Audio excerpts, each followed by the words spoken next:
Hello, everybody. It's Lenny Murphy with another edition of the CEO series of interviews. Thank you for taking time out of your day to spend it with myself and my guest. And today is a first-time conversation, which is always kind of fun and exciting. You never know what's going to happen. I am joined by Rashed Chowdhury, the CEO of Orchard. Rashed, welcome. Excited to be here. I'm glad to have you. So, we always start these things out with kind of your origin story, your superhero background. Right? Where did you get your special powers? So, why don't you tell the audience about you and how you got here? Yeah, I'll give you my quick life story, or the summary version of it.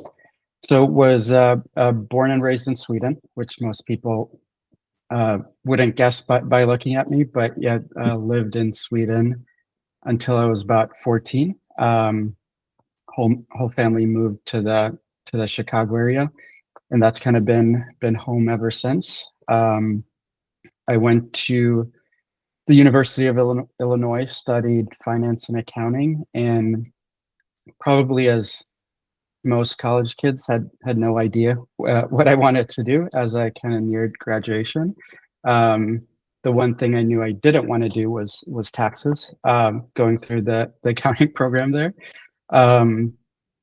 So someone had suggested, if you don't know what you want to do, consulting is a great place to start your career, because every project is kind of a completely different job. Mm-hmm. So that's where I started my career in management consulting, and had a chance to really work across tons of different industries, CPG, tractors, all sorts of stuff across a lot of different types of business problems. And I'd say the common thread across everything I did in consulting was really around fact-based granular data to make good business decisions. Mm-hmm. And that's kind of been a thread that I brought over into the insight space, as that's obviously very important.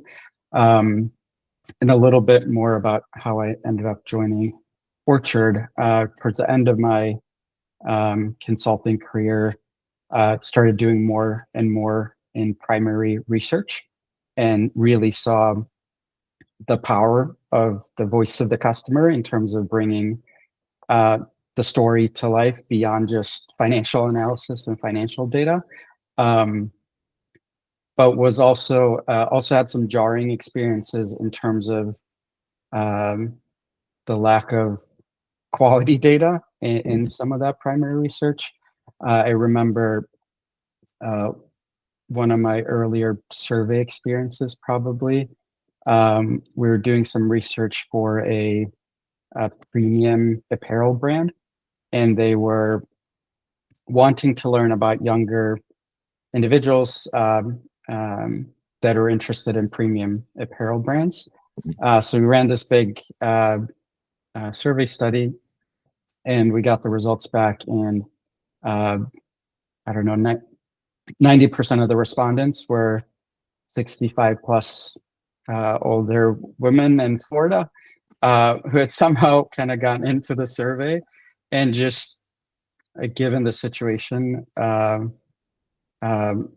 we were in at the time, that data was the only data we had, and unfortunately, decisions were still made based on that data.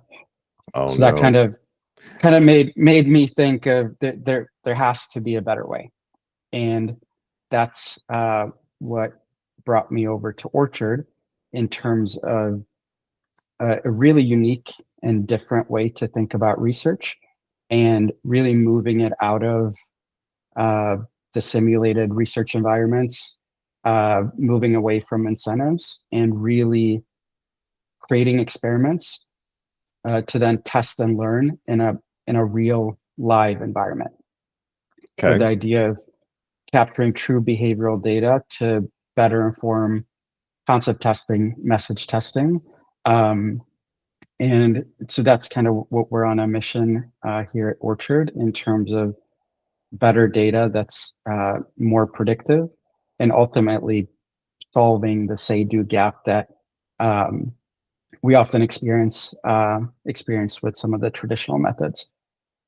So that's really helpful. Thank you. And I think like many of us, you kind of fall into the industry, myself included. Sure. And I've been there, done that with the bad data experience. It's really tough to have that conversation with the clients. So Yeah. I feel your pain. Well, let's talk about Orchard then. So as this approach to understand consumers in a different way, to, as you said, that say-do gap, to kind of get more into behavior. Kind of describe a typical project and how you go about it. Yeah. So we've kind of coined it testing in the wild, and what that really means is we're using a real world context and measuring real world behaviors. So the super simple example, let's say you're Coca-Cola and you have 20 new ideas for different pineapple juices. Instead of going to a focus group, instead of going to a survey and asking how likely would you be to buy this product, scale of 1 to 5, we would take those and create digital prototypes. Mm-hmm. So really translating the idea, the concept into social content that kind of shows up the way consumers are used to being spoken to. And then we launch it in a very structured and scientific way onto platforms like TikTok, Instagram, and Facebook. And maybe sounds a little bit creepy, but the beauty of the test is consumers don't realize they're a part of the test, and it's showing up on kind of your normal feed. And you would, if you're not interested, kind of scroll by it, which also tells us something. Or if you're interested, you would engage with it. And from all of those metrics, we built a predictive algorithm that kind of would score all of those 20 pineapple ideas and be able to tell Coca-Cola, here are the 3 ideas that you should really invest in going forward. Okay. So how do you, and I love that approach, the diehard researcher in me also kind of bristles a little bit, Sure. But wait, what about controlling for the sample? I can get over that one. But there is an interesting question, though, in that kind of in situ, live A/B test type of model, for lack of a better term. Right. How do you separate out variability like the like advertising effects, right? Is this a cooler concept than others, right? I mean, all of the distraction that occurs in a real feed from just having tons of different content, et cetera, et cetera. Is there a model that you have in place to deal with that piece of things, like, oh, cat video, oh, Coke video, that type of thing, to just understand the appeal to different audiences, or the impact of length, or of content, as factors in the actual engagement component of things? Yeah. So the way we would structure the test, we would try to control for all the possible variables to really understand what's driving the performance. I will say the kind of cluttered social feed is part of the beauty of the approach, because it is literally showing up in a cluttered space. And that is kind of the best environment from our point of view to test if there's actual interest, because Sure. if you can't grab that interest in the first few seconds, you might not have something that's going to resonate with a consumer, especially as we're making more faster decisions as we shop online. Kind of that hook part is almost just as important as the idea. Okay. So now the other concern would be, now I'm going to date myself here, but back in the day, when I first was founded my first research company, there was tons of interest in digital magazines, for instance, right? And so testing ads or creative in the context of a fully fleshed digital magazine, kind of the same idea, right? Of Sure. How does that capture, and with heat maps and all types of good stuff. The never really took off. primarily because of the barrier of production, right? It was just a pain in the butt to create that digital replica, and get the product in there, et cetera, et cetera. I would imagine in the era of AI that a lot of those things are being dealt with now. So the ease of use, or ease of just creating that content to test, is now a lot simpler, faster, cheaper than it was a few years ago because of AI tools. Are you seeing that? Yeah, I think there's definitely truth to that. We we have not fully started leveraging AI, so I do think that that's a big opportunity for us. Okay. I will say our creative process and the tools we use allow for a lot of efficiency and agility. So our typical creative process is 1 to 3 days, and um, an important distinction is we are creating content for testing, Mhm. not content that is going into a multi-million-dollar campaign. Sure.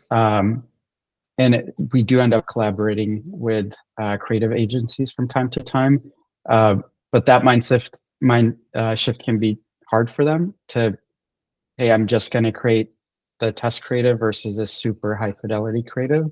Right. But in terms of if you're truly doing it for testing, we've kind of figured out the right threshold where you still get plenty of consumer engagement without kind of the weeks, months of investment in terms of creating the content. Right. So more than a storyboard, but not, you haven't Yeah. hired Brad Pitt to do a voiceover. Yeah. Yeah. And I mean, that's another way we actually end up controlling some of the variability is that the creative is templated depending on the category, type of stage of product, just so that it's more comparable to our history of benchmarks, and that also helps the efficiency. So sure, yeah, that makes sense as well. Yeah, absolutely.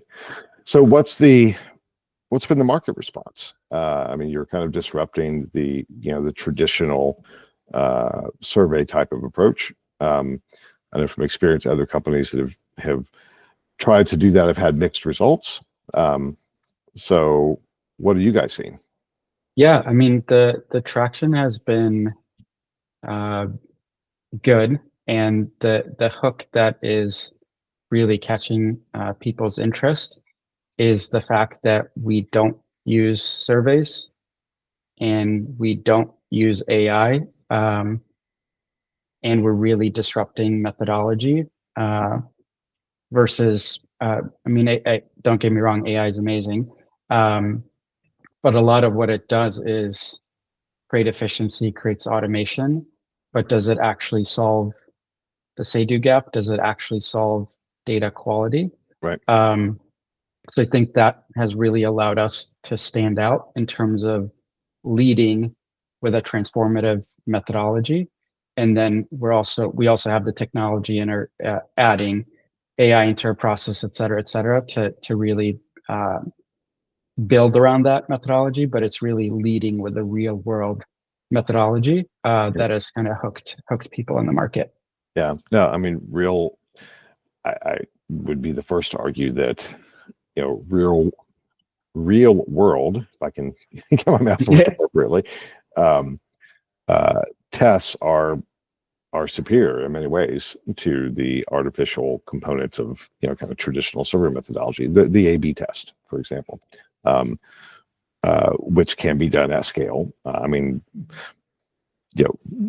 Google, great example, right? To launch a large A/B test via Google Ad Networks is simple and cheap, and will give you maybe not all of the metrics that you would get in a very controlled type of test, but you're certainly going to get a lot.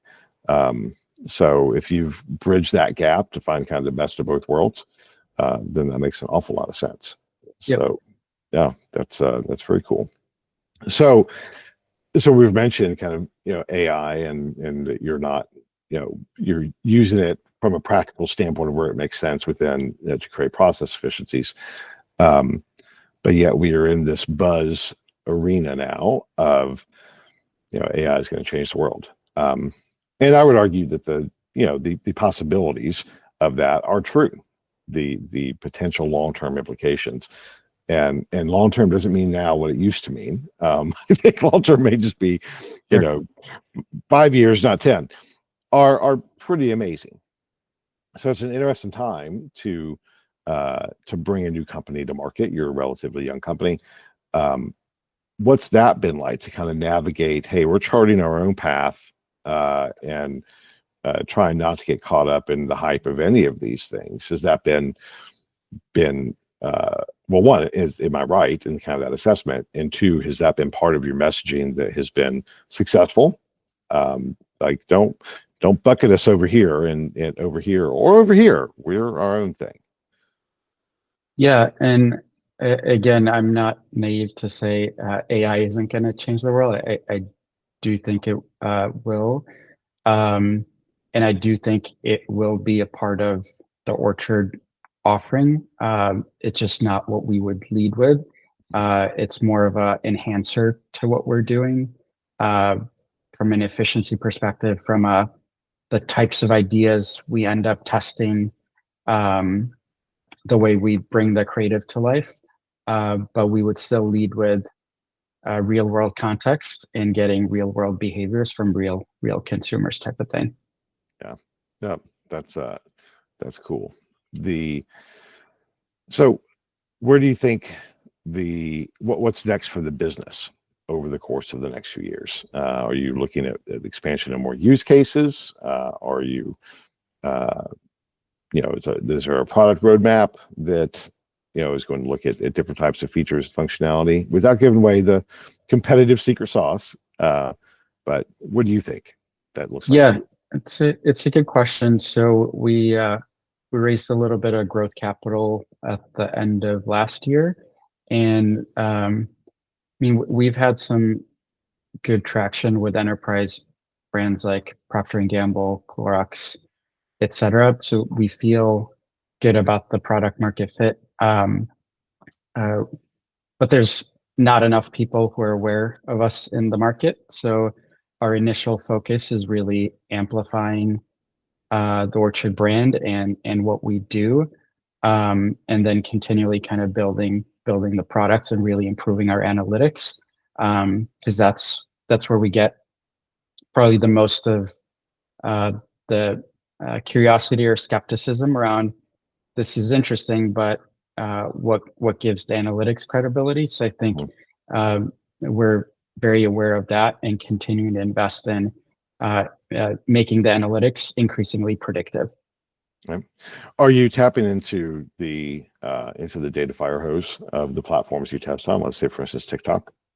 Yep. So we're primarily on Facebook, Instagram, and TikTok. Okay. And the technology platform we built basically plugs directly into the platforms. So another piece of the roadmap, Google is probably the next platform we're looking at. But the vision would be to be across all the social platforms beyond Spotify, beyond connected TV. And again, the more behavioral data we're capturing, the more predictive we're going to be able to make the outcomes and the results. Are you leveraging programmatic ad networks as the delivery system? Yeah. Yep. Okay. All right. So that's your sample cost, effectively. Exactly. Okay. All right. That's interesting. Yeah, and I mean, the beauty of it is, some of the targeting on these platforms, we're repurposing it as our panel, essentially. Sure. And there are more and more challenges with the targeting as privacy and compliance and all that kind of continues to evolve. Yeah. But the targeting continues to be pretty robust in terms of the type of personas you can reach, and the volume of people you can reach. And that's not just in consumer segments. We do a bit of work in the B2B space as well. Mm-hmm. And when you think about it, I think the latest stat is 75 to 80% of the US population is on social media. So you're going to be able to reach most of your target consumers through social media. Yeah. Yeah. Yeah. Obviously so are you doing LinkedIn then for the B2B? Same approach? We've done a little bit of LinkedIn as well, but the B2B targeting on Facebook and Instagram is quite strong as well. Sure. Well, and I think, yeah, I mentioned to you before we started that even this series, we have found that YouTube is actually generating more audience growth. Oh, interesting. For B2B content, right? It's not just people doing random searches. We are seeing YouTube as a B2B discovery engine Right. being very effective, and for Greenbook, because we're kind of in that same business, right? Right. So it's interesting. The lines are blurring. Yeah. These platforms we think of solely as consumer platforms, obviously, well, people have jobs too, and are using them in a variety of ways. So good. I was going to say Reddit is actually another platform that's becoming more and more interesting. Sure. And I kind of had the same reaction as you initially. But now I'm finding myself looking for the best HR software on Reddit, the best accounting software. And there are things I'm learning on Reddit that I'm not finding through other resources. So yeah, these platforms are great to learn across tons of different categories. Yeah. Now I would raise the concern though, if and not specifically about your methodology, but the problems with bots and all that exist as much in those platforms as they do within the sample. Actually, I would argue that a lot of the problems within the sample industry, particularly from the marketplaces that come from programmatic to recruiting, river sampling, it's the same damn thing, right? So are you trusting for the platforms to weed out the bots, or do you have a component as well, similar to what we have to do within surveys to identify, oh, nope, that's a 65-year-old woman in Florida, not the 20-year-old fashion influencer they were trying to identify? Right. There's still a component of that we have to do. And for our audience targeting, we partner with third-party data providers. So Nielsen's one of our partners, Experian's another, and some of the mechanisms they have in place kind of filters out for the bots as well, versus solely relying on the social platforms. And then anyone who engages with our content is taken to a secondary page where we can measure additional behaviors. And on those pages, we're able to kind of put some mechanisms in place to filter bots out as well. Okay. All right. Well, that makes sense. That's cool. Seems like you've thought of all of the things that we have to do to make that effective. That's fantastic. So I want to be conscious of your time as well as the listeners. What lessons have you learned as a leader through your own journey here with as CEO of Orchard? What lay your wisdom on our listeners as a young CEO, things that you have captured? Good question. And I'll frame it in the from the perspective of someone who is a recovering overthinker. And I crave the perfect data to make the perfect decision, but learning and accepting that all information is imperfect can be very freeing.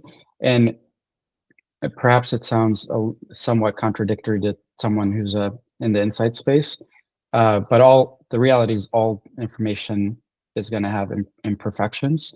So it's getting comfortable making decisions based on imperfect information or the best information available. And as a leader, learning to trust your gut. And the the hole you can fall into when you're overthinking stuff, you're 6 months down the line and you didn't make a decision. At a early stage company, you can't, that's going to hurt you more than making a mistake. It's bad for momentum. The team notices it. They're looking for kind of more quicker decisions and learning fast.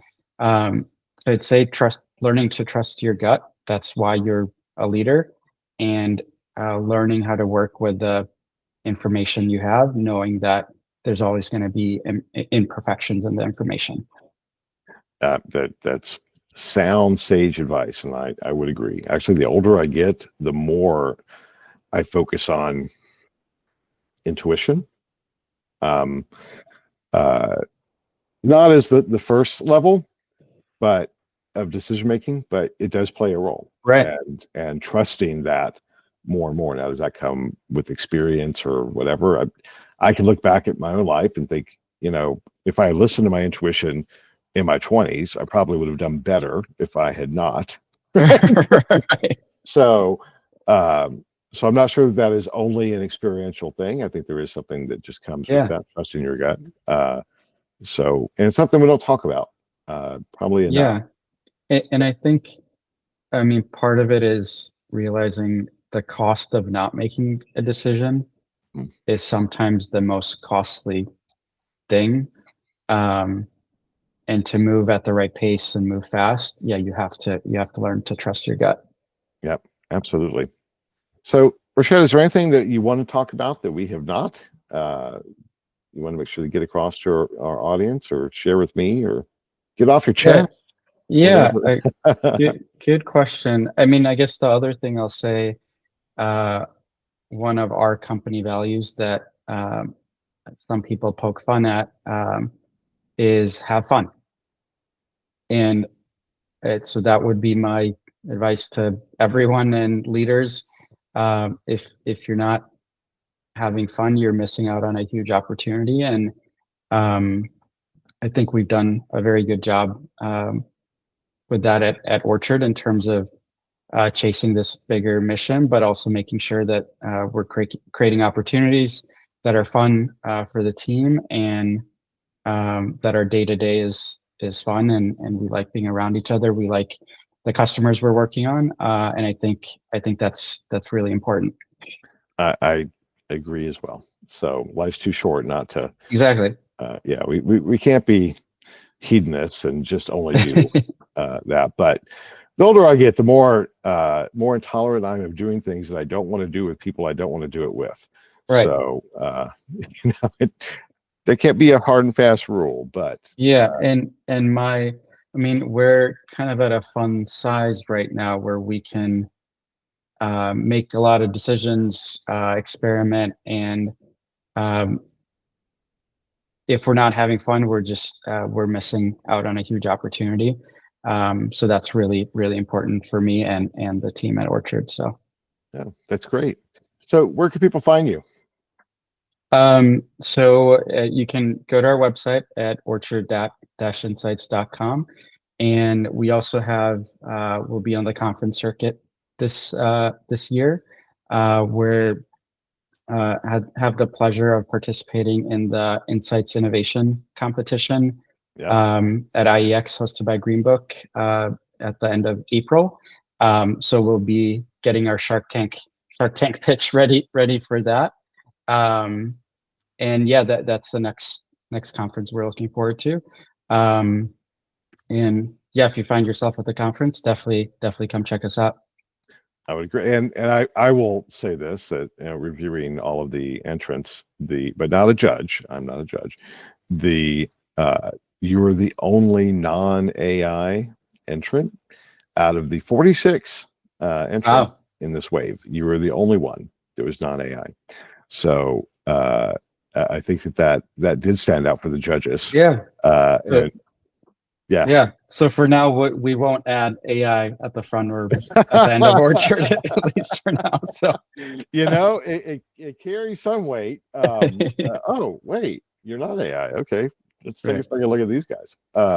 So, well, hope that best of luck to you. Thank you. Appreciate it. Yeah. All right. Well, I think that is it. Unless there's anything else that you want to share. No, and appreciate you inviting me to this, and it's my first podcast, as I mentioned to you. So was really fun. So thank you. Good. Well, I'm glad that we reinforced your have fun component. Yeah, there you go. Yeah, that's good. It would not be good if you got off this like, man, I never Yeah. that again. That sucked. So I'm glad it didn't. All right. Well, thank you so much for your time. Best of luck in the future. To our listeners, thank you for taking time out of your day to share it with us. And big shout out to our producer, sponsors, and everybody else who makes this something that we do, because we did have fun. Yeah. All right. Cool. That's it. Thanks, Lenny. Thank Take you. care. Everybody take care. Bye-bye. Yep.